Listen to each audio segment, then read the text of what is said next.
Sveiki, su jumis sveikinas dėl centro, tai šiandien parodysiu, kaip taisyklingai piešti dizainą.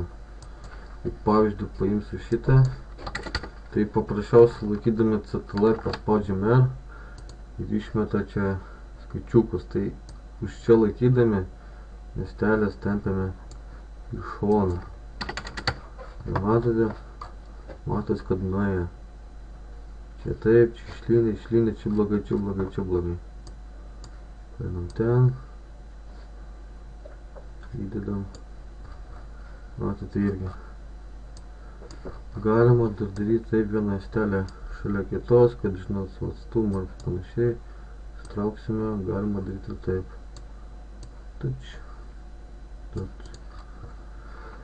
Matote, kam mums reikalingos juostelės. Dar vienas pravatus dalykas, kurį jums verta žinoti, kai paspaudus CTRL H, juostelės dingsta vėl CTRL H.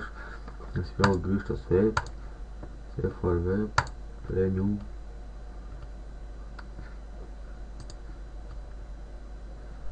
Atidaro. Labai ilgai.